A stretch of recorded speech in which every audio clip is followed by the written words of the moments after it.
Good morning and welcome, everyone. Thanks for joining us today for Learning Lab, and the title today is 5 Money Questions for Women with presenter Laura Brailsford. This program series is a partnership between the Barry Public Library and the Small Business Center. I would like to introduce my colleagues, Dave Hyde and Charlene Anderson from the Small Business Center. My name is Mojupe Babatunde from the Barry Public Library. Just a quick note before we go on, we always like to serve you better, and your opinion is very important in order to do this. So please fill out our feedback form that's in the chat box for your convenience. Our presenter today has experience as an entrepreneur and is here to share that it is possible to build a foundation for financial security and abundance while realizing both your personal and professional dreams. At this point, I'd like to introduce Laura Brailsford. Laura is a firm believer that you have the potential to build the life of your dreams, no matter where you are right now. It takes a goal and a plan and belief in yourself. Laura's parents were entrepreneurs with sporadic income. She picked up the habit of spending whatever money she had with no longer-term vision. Not surprisingly, she lived paycheck to paycheck. Afraid to ask questions, Laura plodded along. In time, she decided she was worth more than that, was ready to change her story, and would start her journey toward financial freedom. What she learned then is what she shares now with clients, which is, with a belief in your own worthiness and proper education about your money and investments, you can grow your wealth abundantly and realize your dreams. Laura's approach as a financial advisor is different. Sure, she'll discuss your goals and how to reach them, but together, you'll also spend time making sure you build the belief that you are worth creating a legacy of your own. The work towards financial freedom may not be exciting, and it may be challenging at times, but you are worth the journey and the outcome.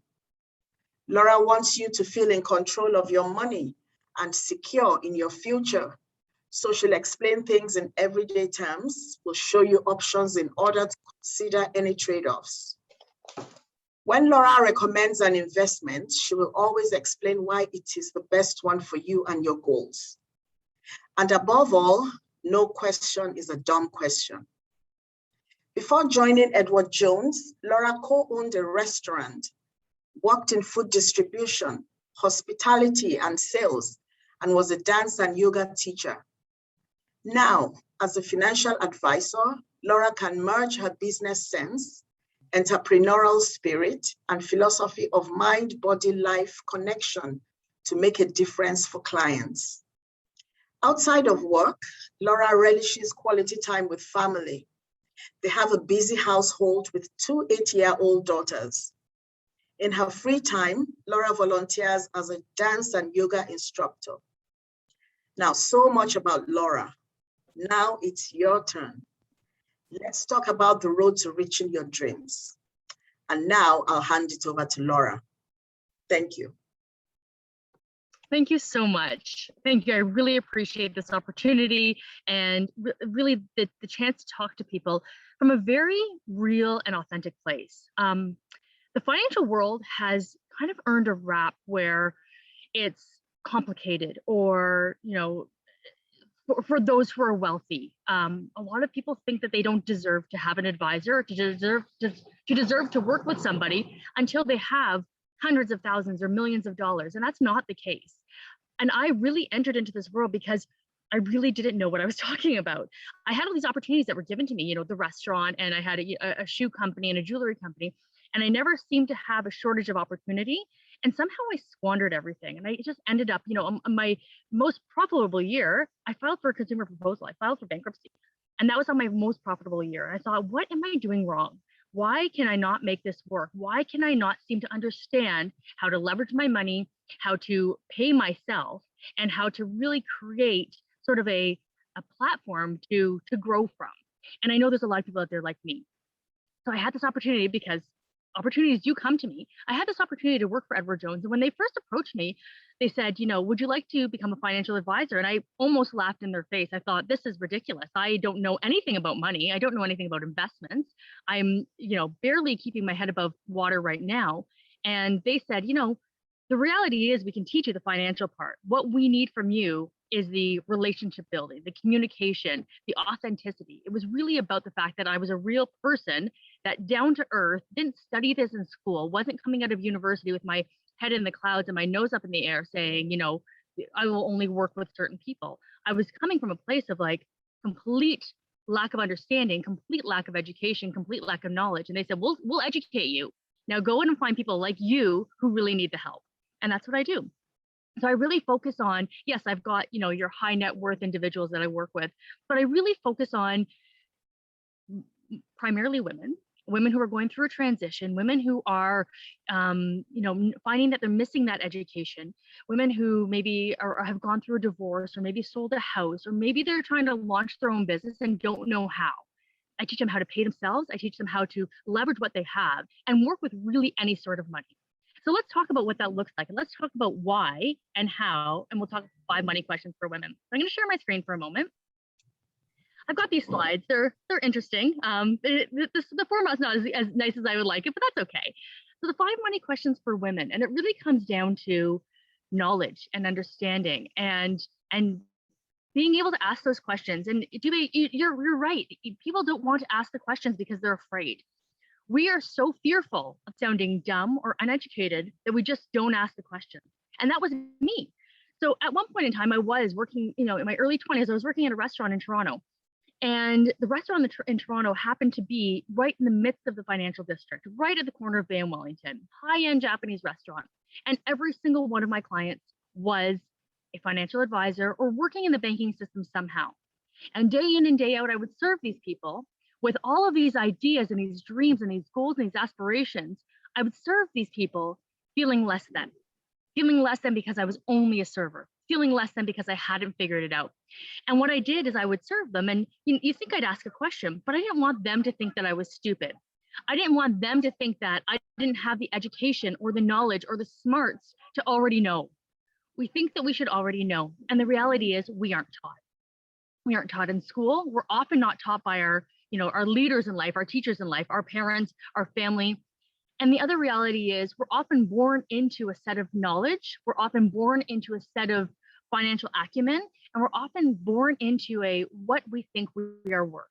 So the saying is the rich get richer, the poor stay poor. And that has to do with a mindset. That has to do with what you think you're worth, what you think your value is, what you think your stage is in life.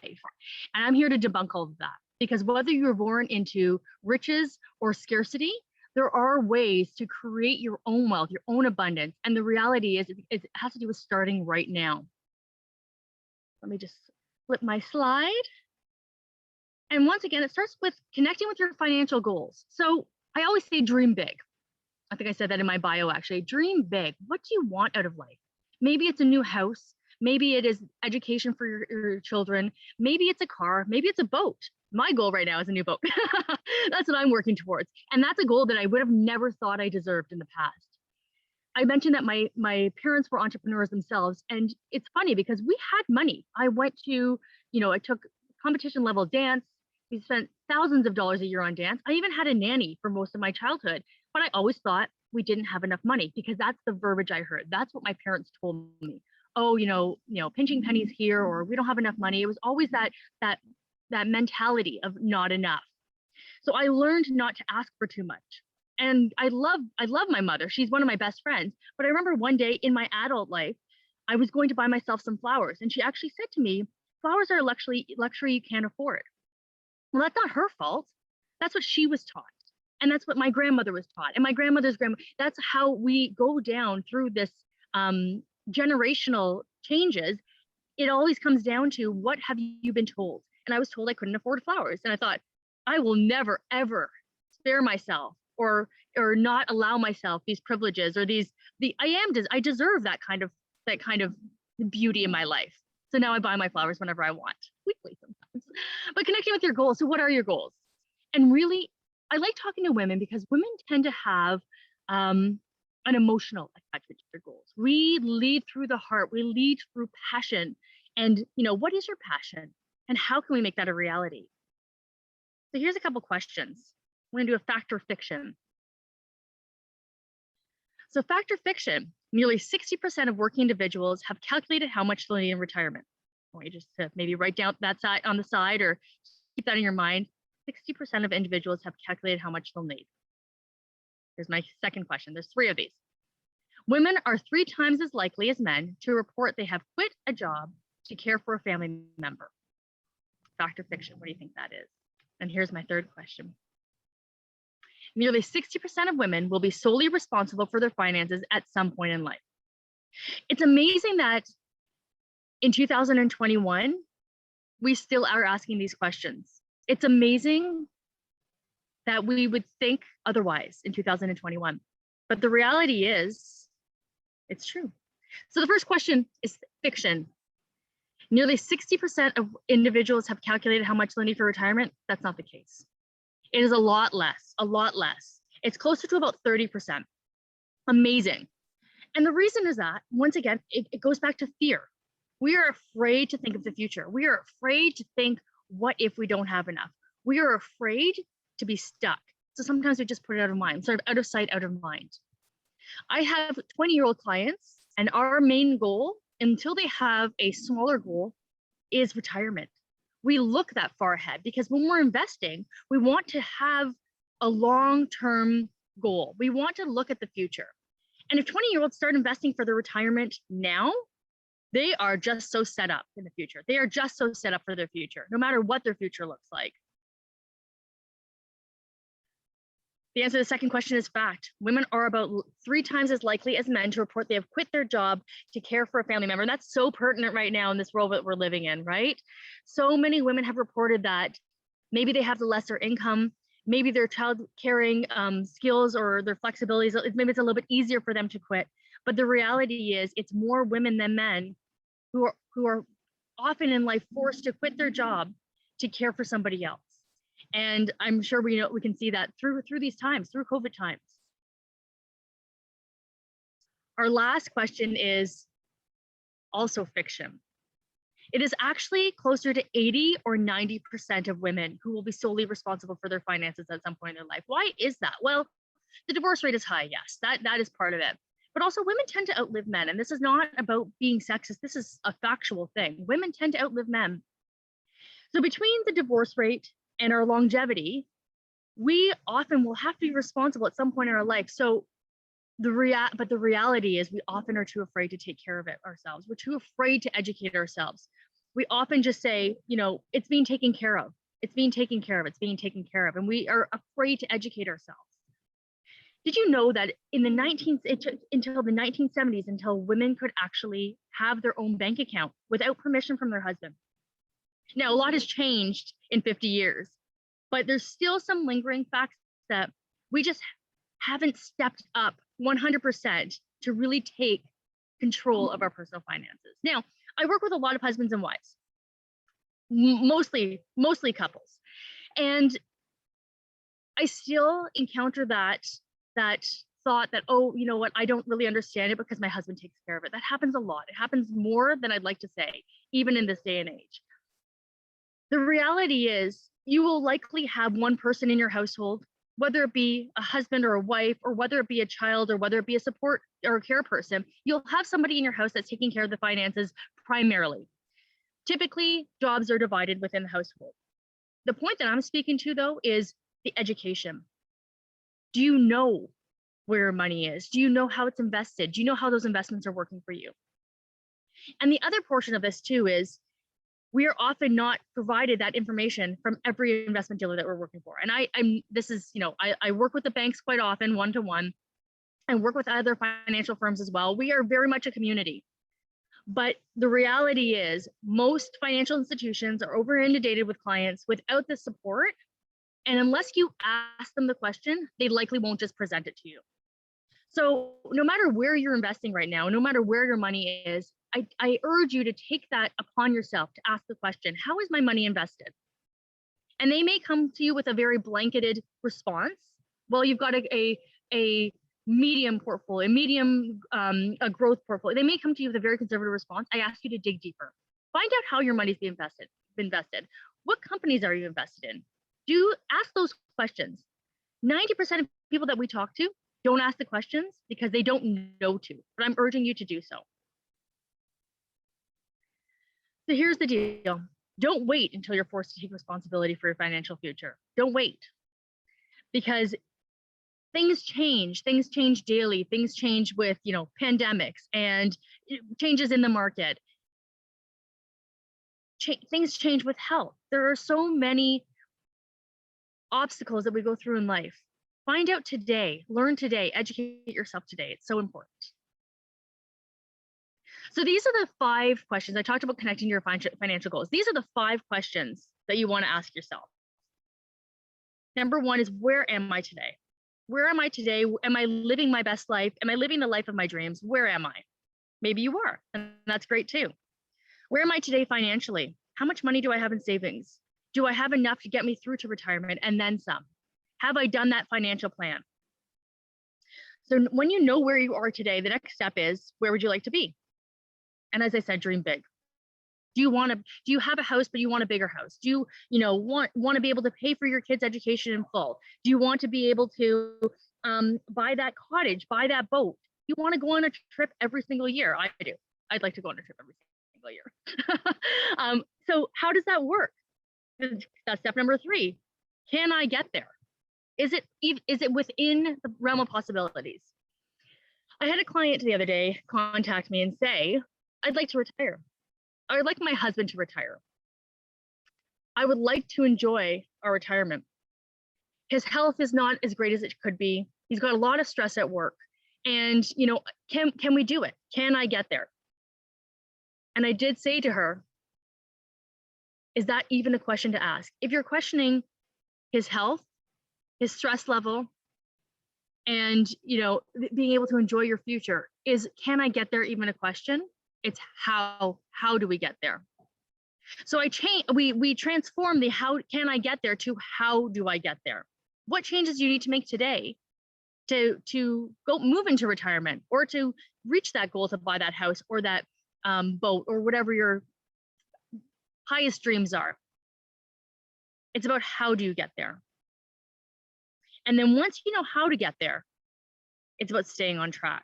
So a lot of people come to me all gung-ho. Oh my goodness, Laura, I want to work with you. I'm going to focus on my investments. I'm going to start, and I'm going to deposit $10,000 into my account. Maybe it's 5, maybe it's 1, wherever it is. I'm going to start. But then it's staying on track. It's owning what you're doing. It's owning your plan. It's owning your goal. It's being able to see it. A lot of people avoid looking at things to forget they exist. We avoid looking at our bank account. You know what? I still do that. I avoid looking at my bank account some days because I just don't really want to see what's going on. And then I have to just sit down. I have to go, oh no, we're going to open the bank account. We're going to take a look at this, and we're going to, feel confident in what we need to do. And if we're not confident, we're going to take the steps. We're going to take the steps to move us along. So going back to where am I today?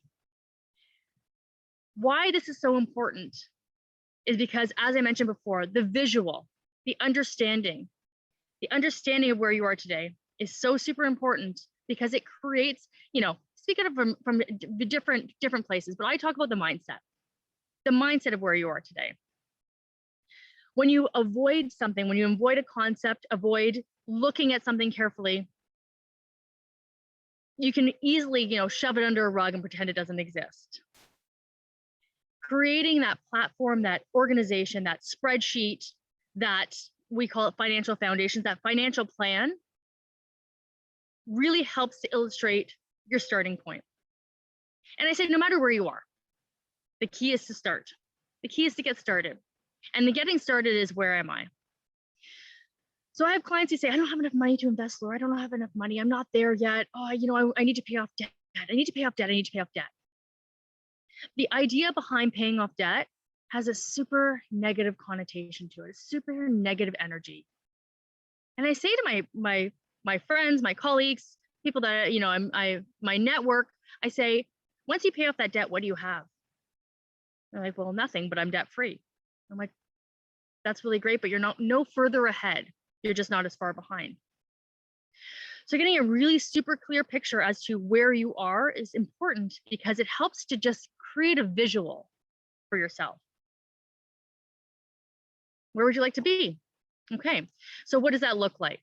That looks like adding to this financial plan. That looks like adding this goal in. That looks like adding this strategy. Right now, you're coming to me and you say, oh, well, I have, you know, a couple $1,000s, but I really want to buy a new house. Okay, so we know where you are. We know where you want to be. And it's comparing your values versus your goals. So creating goals that are so super abundant and creating based on your values. It's really important to find the balance in between the two. Really important to understand where you're coming from. Your goals are the place that you want to get to. Your values are what are going to get you there. So imagine your goals. Create that dream, create that picture, create that financial foundation, create that plan, and imagine yourself there. So I do a lot of mindset training. As I mentioned in my bio, I also teach meditation, I teach yoga, and I create a really holistic approach to finances because it's a super dry topic. I mean, no one really wants to talk about money. No one really wants to talk about money. So mindset and imagining yourself, visioning it. So I do a lot of work with sort of mindset training, meditation, and that practice. As I mentioned, women are very likely to move towards goals based on emotion. So I often say, what does it feel like?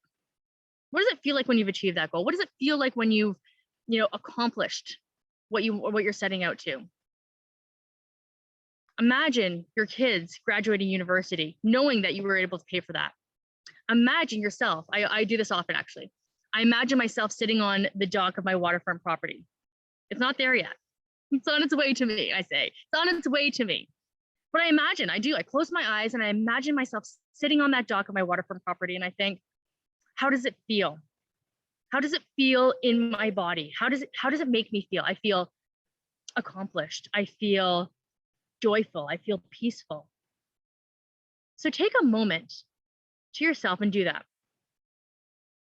And we are going to go back to mindset and a little meditation in a moment. Okay, so as we mentioned before, it's setting up the goals. These are the goals that we focus on.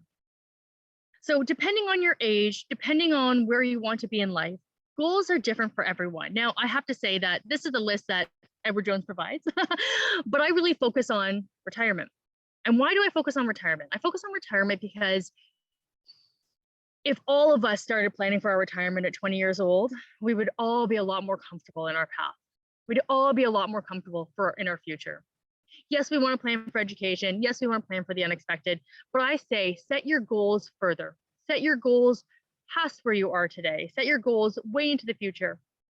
And if it's almost like saying, reach for the stars, but settle for the moon, or reach for the stars, and if you don't get there, then you can land on the moon. All really good achievements, right? The idea is plan far enough in the future that the other goals you've already prepared for them in the making. You've already prepared for buying that new house because you're planning so far ahead. You're really getting going on that.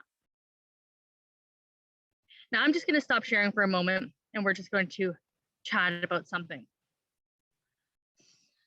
So we are going to do a little meditation because I said I'm a holistic financial advisor. It's not on my business card, but I call myself that. Because as I mentioned, women lead through emotion, they lead through feeling, they lead through how things feel in the body. So we're gonna do a little practice. I'd like you to sort of feel into this for me and notice what you feel. So I'm gonna invite you to close your eyes and rest your hands on your lap. I'm gonna close my eyes as well. And just sit up tall. And expect nothing. And we're going to start just by breathing. So we're going to inhale together and exhale. And my meditation teacher says no peekaboo, so don't open your eyes. Inhale. And exhale. One more time, we're going to inhale. And exhale. And go back to breathing normally as I walk you through this. So as I mentioned, we relate to ideas and words and thoughts through emotions and through feelings in our body. And what I'm going to do is I'm going to pair two words together. And I want you to breathe into those two words and notice how it feels in your body. Notice if that feeling gets stuck anywhere. Notice if there's any pain that comes up. Notice if you feel tight or constricted anywhere. We're going to inhale. And the words are me and sunshine. Me and sunshine. Me and sunshine. Notice how that feels in the body. Notice if there's any tightness or constriction.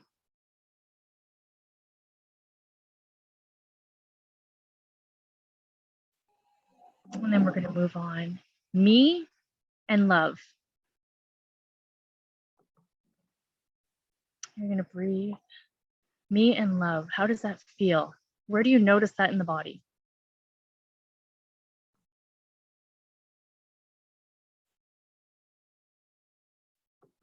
We're going to move on. Me and water.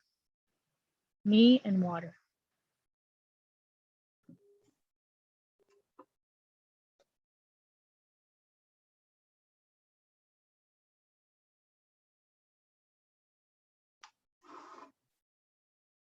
Now we're going to say me and the pandemic. Where does that feel? Where do you feel that in the body? Me and the pandemic. How does that feel?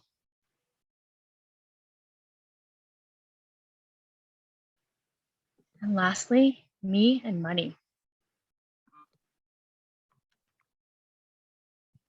Where do you feel that? Do you feel any sort of restriction, constriction, any pain, any tightness?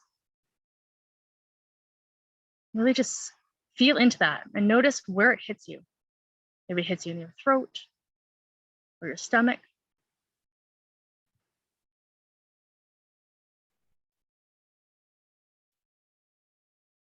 You're going to take 3 more breaths on your own time and then open your eyes.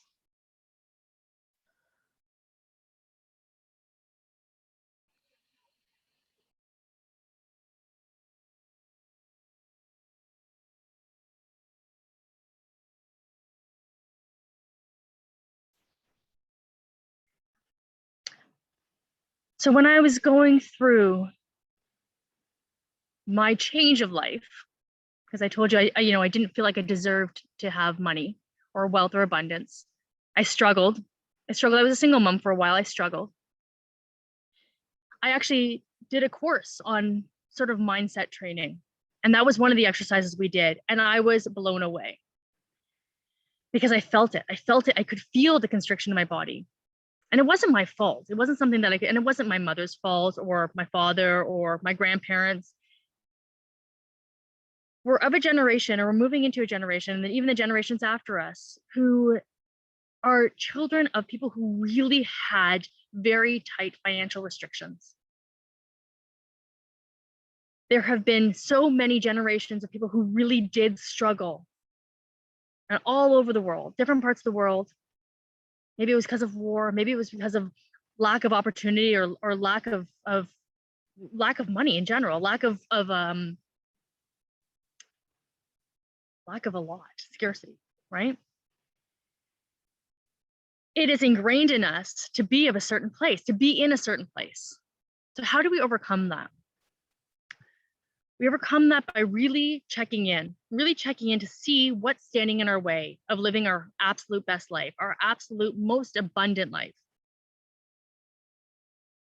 And it's creating those habits to get you there. So money's energy. And the reality is, when we know that we deserve it, when we overcome those challenges, that tightness, then we can really have a clear mind to work towards the practicality of it, because there is a practical foundation. And it's important to have both parts of it aligned. It's important to have the mindset there, and it's important to know your worth. And then we put in the practices. Too often I have clients that come to me and they'll say, I can't afford, I can't afford, I can't afford, I can't afford. And I say, let me show you how to afford. Let me show you how to afford. So we do something called systematic investing. And that's how I usually get people started. And systematic investing basically means that you have it set up and it just runs right out of your account to somewhere where you're not going to touch it. So I focus on a Tfsa.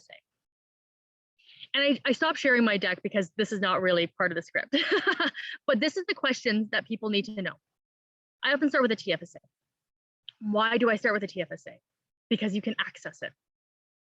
You can access your Rrsp as well. You can access a non-registered account. But the Tfsa is probably your best place to put your money if you might need it in the future, if you might need it in a pinch. So how do I do this? What do? We start redirecting some of that money, right? So people say, oh, I can't afford it, I've got too much debt. And I challenge that. And I challenge that a little bit. I say, I like Starbucks. Some people are Tim Hortons fans. I really like Starbucks. I spend money. Don't get me wrong, I spend money. I had to give myself my own schedule so that I myself was in routine, that I myself was starting to create a foundation of money. And I did that by just having automatic withdrawals from my account into my investing. And sometimes it's uncomfortable. Sometimes it's uncomfortable. And I say, make it a little bit uncomfortable. Make it a little bit stretched. Because when it's a little bit stretched, you have skin in the game. You'll say that for anything, right? When it's a little bit stretched, you have skin in the game.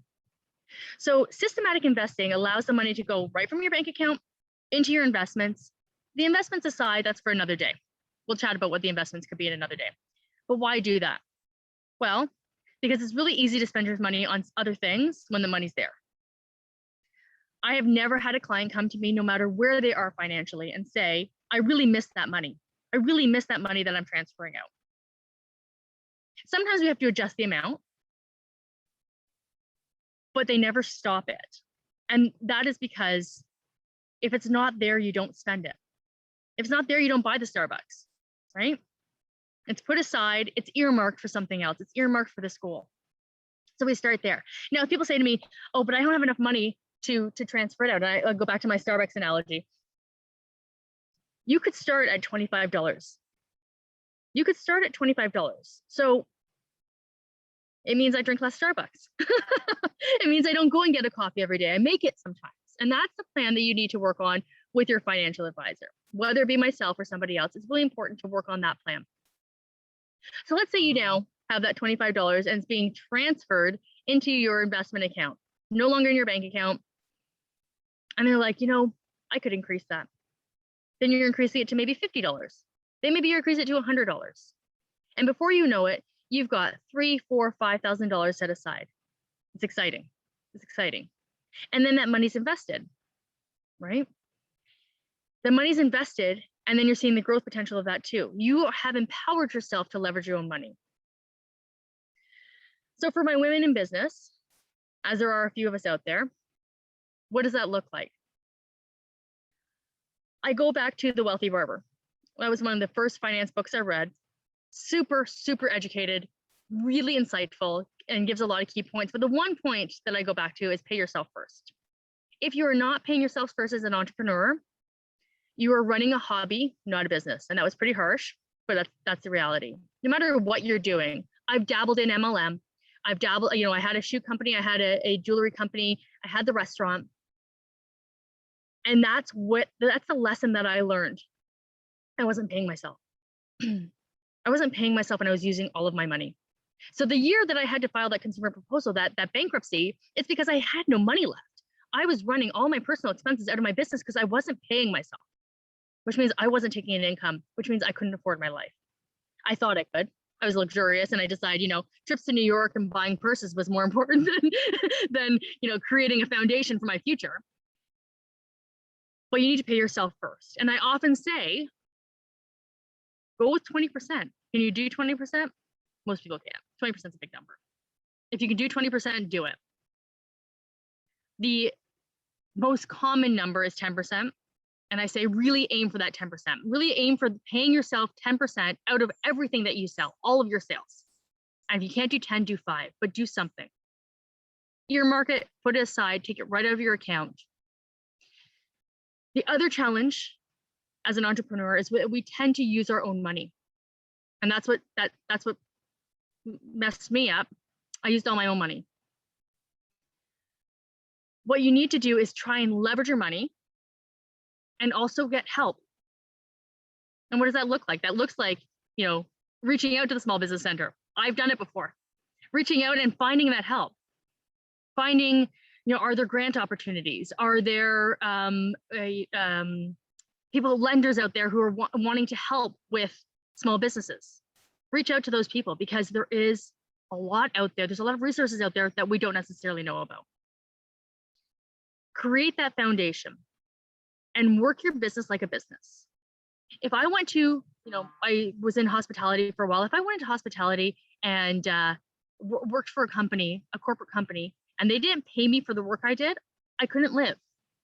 But quite often as entrepreneurs, as small business owners, we go to work and we are so invested in our own businesses that we don't pay ourselves. And that's what leads us down a rabbit hole that it's very hard to get out of. You wouldn't do it for anyone else, but we treat ourselves differently. And that's when I say, it's a business, not a hobby, and you need to pay yourself. That's super important. Just gonna go back to my slides for a minute, go back into the presentation.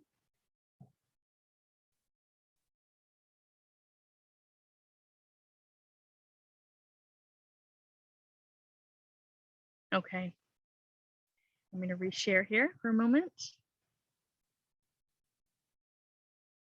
Okay, so having a disciplined approach. We talked about systematic investing. We talked about starting today. We talked about if we could have started when we were 20, that would be great. I can't remember whose quote this is, so I'm just going to say it as Laura's version of this quote. But the best time to plant a tree was 100 years ago. The second best time is today. That's pretty cliche, but it's so true. Having a disciplined approach is so important because it creates that foundation to move forward.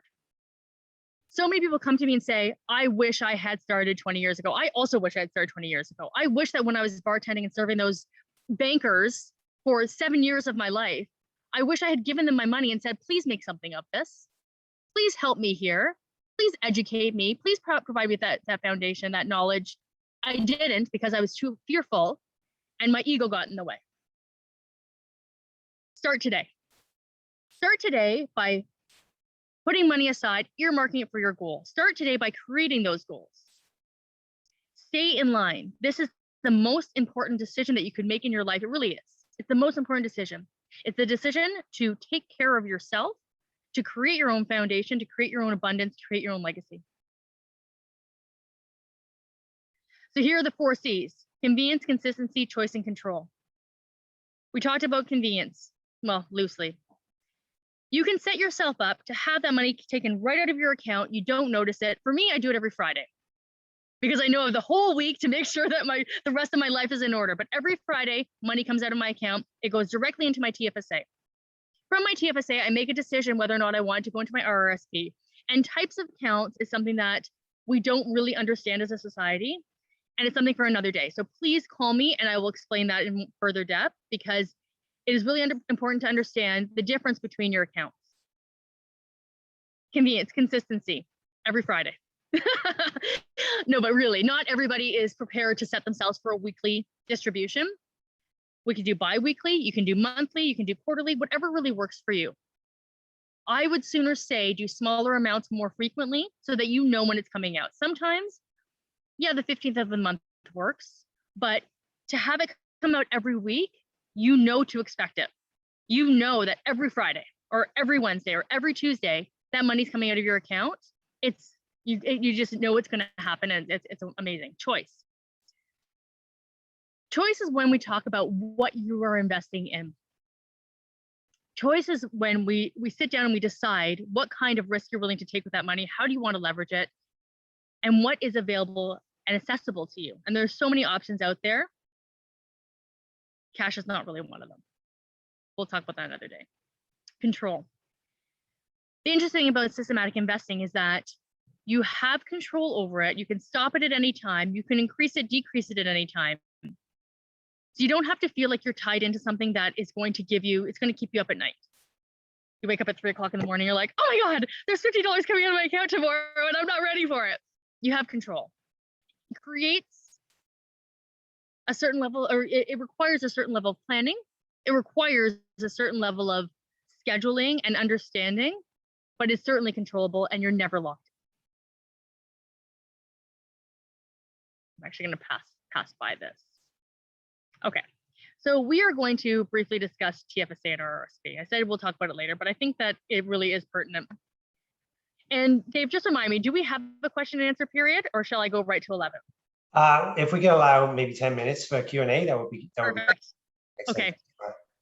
I'm going to take up the next 10 minutes talking about registered accounts, because this is the #1 question that people don't ask because people don't understand it.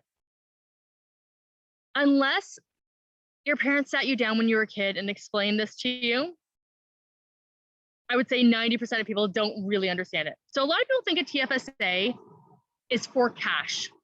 It is a savings account where you hold cash. And a lot of people think an Rrsp is locked in. Once you put money in your Rrsp, forget about it. It's locked in there. So let me debunk all of these ideas.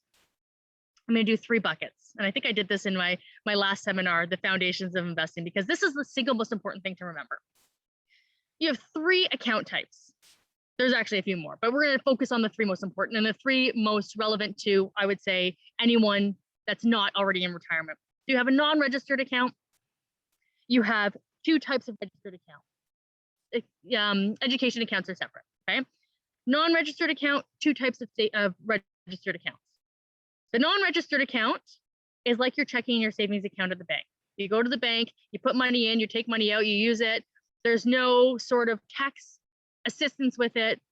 You get a very small amount of interest based on your investment. And in this case, often your investment is cash. Well, cash doesn't pay a huge amount of interest. So any interest that you notice in, holding money in your checking account or in your savings account, the most you'll notice is maybe 0.3%. Unless there's a promotion, maybe it's 0.7, but let's go with 0.3. That money is taxable income because that account is non-registered. Your checking, your savings account, or consider those accounts, but you can also invest in a non-registered account. So you can also buy stocks, buy bonds, buy mutual funds. That's a lot of information, but you can do that all in a registered account. The challenge is, or a non-registered account, pardon me. The challenge is any money that you make is taxable income. Okay, so we'll put that aside. We then have your Tfsa and your Rrsp, both registered accounts, but with very different sort of taxable outcomes. The Rrsp is an older product. It's an older type of account. It's been around for a while. And a lot of people are afraid of it because they think that their money is locked in. The point of an Rrsp is to shelter money that you would pay too much tax on, because we all pay too much tax as far as I'm concerned. Shelter it until you're a little bit older and maybe not making as much money. So let me put this into perspective. Say I am making $80,000 a year. That's my salary, and I'm paying tax at that tax bracket, which is probably between 40, it's probably around 40%, 45%. Okay, at $80,000, I'm paying 40%. I talk to my accountant says, you know what, can you afford $20,000? I say, got a little bit of money in my checking account, a little bit of money in my savings account. Yeah, you know what, I can come up with that. Great, put that into your Rrsp. And that $20,000 is gonna make your $80,000 income all of a sudden $20,000 less. So now you're paying tax on $60,000. Well, you've already been paying tax. So that's how we get a pretty sizable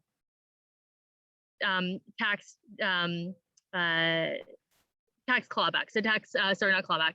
Oh my goodness, I'm lost for words all of a sudden. Anyway, well, I don't even know why I'm lost for words. Nevertheless, at the end of the year, you get those taxes back. That's what I'm going to say. For some reason, I'm lost for words. Okay. So that's your Rrsp. Well, then all of a sudden people think, oh, my money's locked into this Rrsp. What do I do?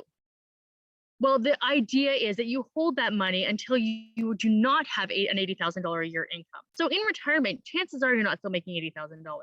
In retirement, chances are you're making 20,000, 30,000, maybe less, really depending on OAS, CPP, any residuals that you have coming through. So all of a sudden your tax bracket's a lot lower. When you take that money back out, you're paying a lot less tax on it. Yes, it is still taxable, but you're paying a lot less tax on it. Why I say focus on the Tfsa is because if you're not in your highest earning year, the Rrsp doesn't make a difference. The Rrsp is not going to help as much if you're in a year where you're making $30,000. It's not the right time to use it. It's about timing. Focus on the Tfsa. Why? Because despite what most people think, your Tfsa is an investment account. But we are often guided just to hold cash in there, to save it. I was. When I bought the restaurant, I used my Rrsp money because my Tfsa money, there's nothing there. It was a couple $1,000s, nothing crazy.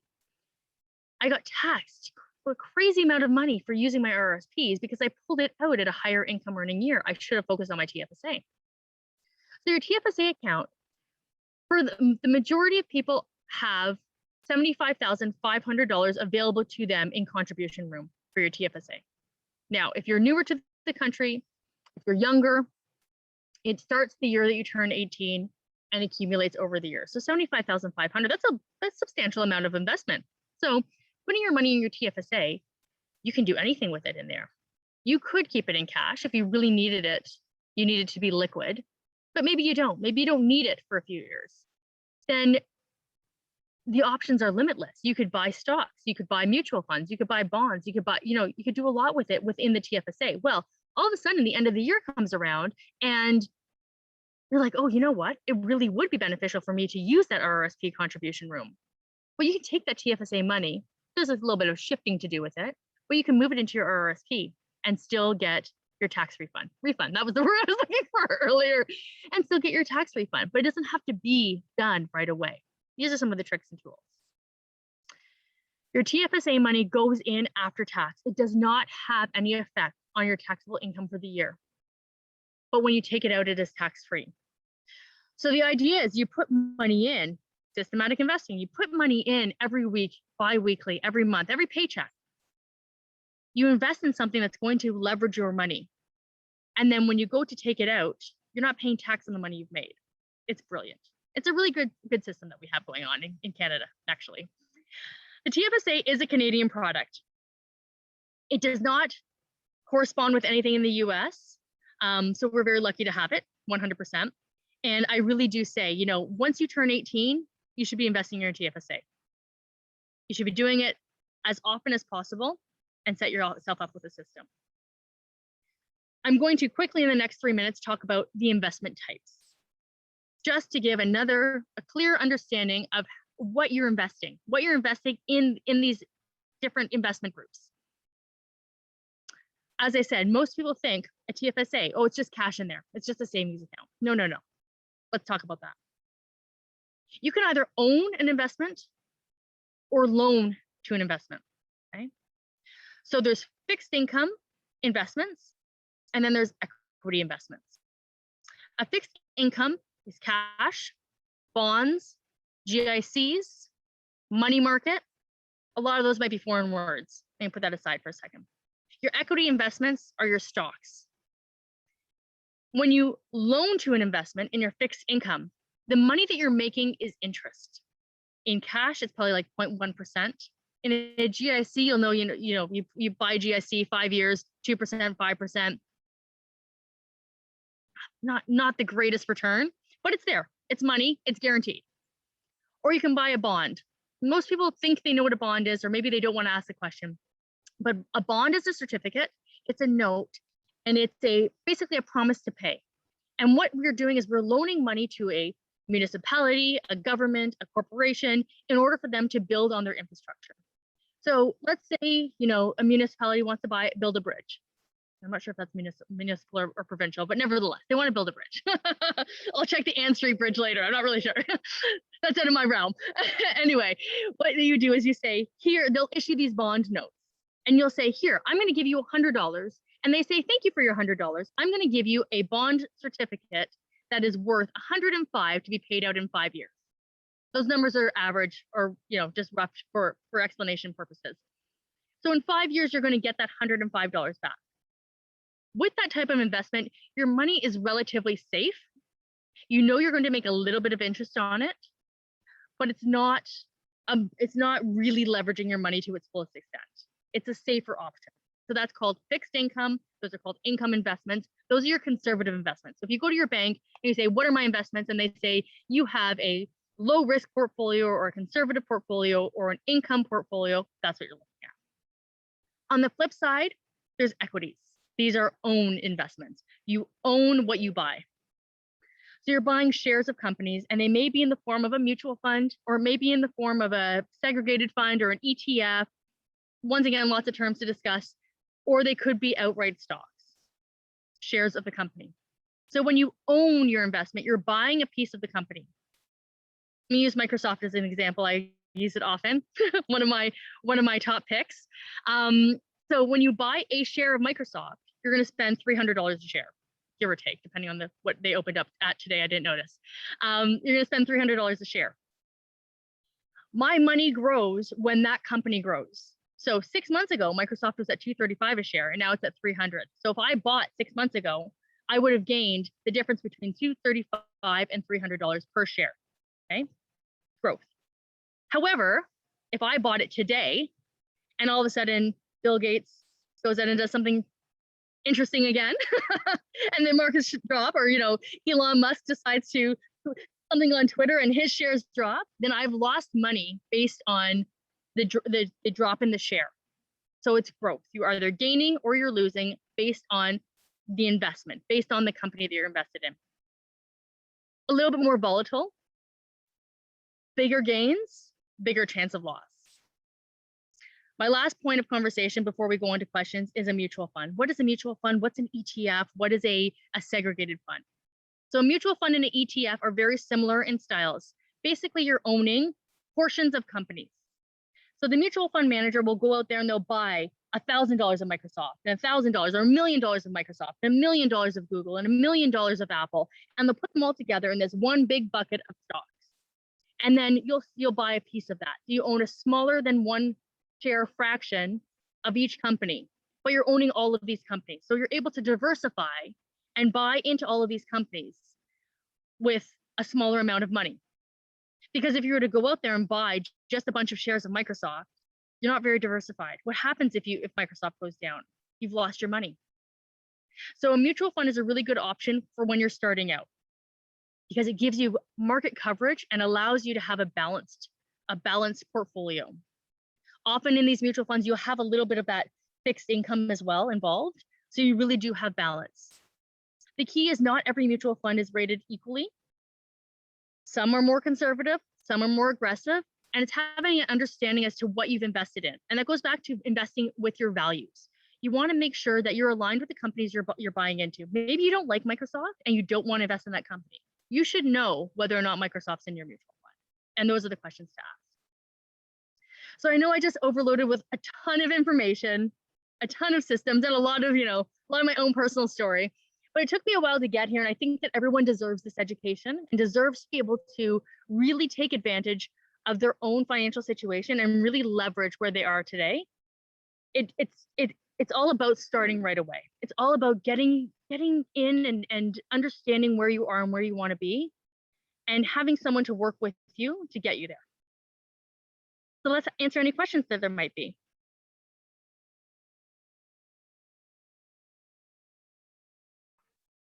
Stop sharing. Thank you, Laura. That was yeah, we do. That was very well presented. Thank you. I'm a huge believer in TFSAs and mutual funds. I have some myself, and getting started early, or as you say, getting started today if you haven't already started. So it's I think it's key that we as individuals kind of get out of the mindset of, as you said right at the beginning, those kind of investments, those are just for the wealthy or the independent folks. No, I mean, we all need to consider what we're going to do come retirement, and how we're going to set ourselves up for the future. So appreciate you sharing the info there. I 100% agree. Absolutely.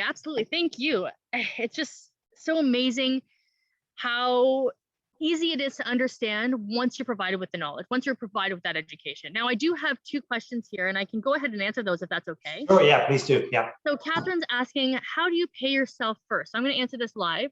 What does pay yourself mean? It means that it means that no matter where your income is coming from, make sure you're setting aside money that's for you. And when I say that's for you, it means that you're creating maybe a separate account, maybe an investment account.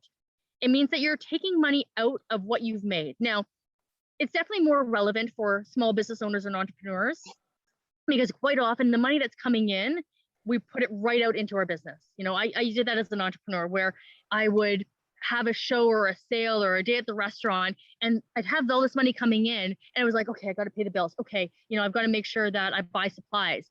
We so quickly will turn that money around and put it right back into the business. And that's what got me in trouble, to be quite honest. But even if you're not a small business owner or an entrepreneur, it's still important to earmark money that is for you. And when I say for you, it's for your future, for your retirement. It means that even though you have bills to pay, you have food to put on the table, there's expenses that are just part of your life, you really have to take a part of it and take it away from that formula. It's about budgeting. It's about creating a spreadsheet and understanding sort of what your expenses are, what money has to go out, and really finding even the bare minimum that isn't allocated to bills, that isn't allocated to food, that isn't, it's creating a budget so that you can take that money and put it somewhere else. And this somewhere else is a foundation to your future. This is you creating a nest egg, carving out that amount that you can live off of in the future, so that you're not breaking your bones working till you die, right? I hope that answered. How are you taxed when you withdraw from an Rrsp? When you withdraw from an Rrsp, you are taxed based on your income from that year. So say, for example, when I was working in the restaurant, I had a fairly decent salary. I used the money from my Rrsp to put money into the restaurant. It went on top of my income for that year. So say I can't remember what it was, but say my income for that year was $50,000. And I took $20,000 out of my Rrsps to put into the restaurant. I all of a sudden tacked on $20,000 for my income that year. So now I was paying tax on $70,000. So what happens? That put me into a different tax bracket. I had to pay more tax. It wasn't the best idea in the long run. At the time, I didn't know any better. At the time, it was my only option. But now that I know what I know, I probably would have maybe taken out a small loan. I probably would have maybe opened up a line of credit. I probably would have done something that had a lower interest rate, and that I would have accessibility to that money without having to touch my Rrsps at that stage in my life. I hope that answers that question. Does anybody else have any questions? I see a couple notes in the chat. Just want to see if there's anything. There is one there for you, Laura, regarding your status. Are you a fee-only investment advisor, or do you earn commission on each sale? So I am a full service advisor. So I do different types of accounts based on the individual, and often it has to do with the amount of money you're able to invest at that point in time. And this is Laura who's asking me. Laura, please let's connect, and I can talk to you more about that. No, I'm not a fee-only advisor. I do brokerage accounts as well, similar to what you would do at the bank. What sets me apart from the bank is that at the bank, at the institutions, you're only able to work with the products that they offer. So let's just say, for example, TD offers TD mutual funds. RBC offers RBC mutual funds. I actually have access to much more than that. I have thousands of mutual funds that I have accessibility to. I work with TD directly. I work with RBC directly. So it really is about what's best suited to the client. I think earn commissions on product. Okay, so I actually do not charge commission. So that's different than a lot of other investment firms. It's a conversation for another day because it's a little bit involved, but let's Laura, let's chat because I can tell you more about that. But no, I do not charge commissions at all. So people say, how do I get paid? Edward Jones is lovely and pays me a salary. And my product partners, they all will give back a little bit to Edward Jones for working with their products, and I get a small portion. Yeah. Okay. Thank you so much, Laura, for contributing your time, expertise, and experience to our community programs. We're grateful for the time and effort you took out of your busy schedule to put this valuable information together. Thank you for the tips and the tricks to help women plan and manage their money for both the present and the future that you just shared with our participants. And I also want to thank our participants for coming. We have books on personal finance, budgeting, that can be borrowed from the Barrie Public Library. The library also subscribes to 2 free educational sites, LinkedIn Learning and Universal Class. The link is in the chat box if you're interested.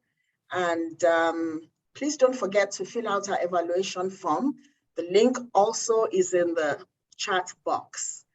Our next Learning Lab is on October 27 at 10 a.m. on Zoom.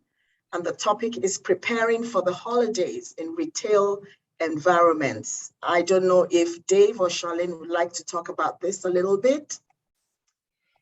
Yeah, sure. Absolutely. Thank you. So yeah, we have 3 notable local retailers who are going to be joining us for a panel discussion. And essentially, really what the topic is how do I maximize my Christmas sales? How do I maximize my holiday sales? So a number of small business owners out there are in retail of some sort or another. Even if you don't sell a product, maybe you sell a service and you can sell gift certificates over the holiday period. So we're going to have, help me out here, Charlene. We have Zuzu Fashion Boutique. We have, I'm just looking at my notes here. We have Teresa Woolard from Swirlies. We have Denise Tucker from Olive Oil Co. and Tracy Baker from Zuzu Fashion Boutique. All amazing women. You probably have heard of all of their businesses because they're all very notable businesses and business owners here in the city. So we're super excited to have them with us on October 27th. Should be lots of great hints and tips on how to maximize your holiday sales. Yes.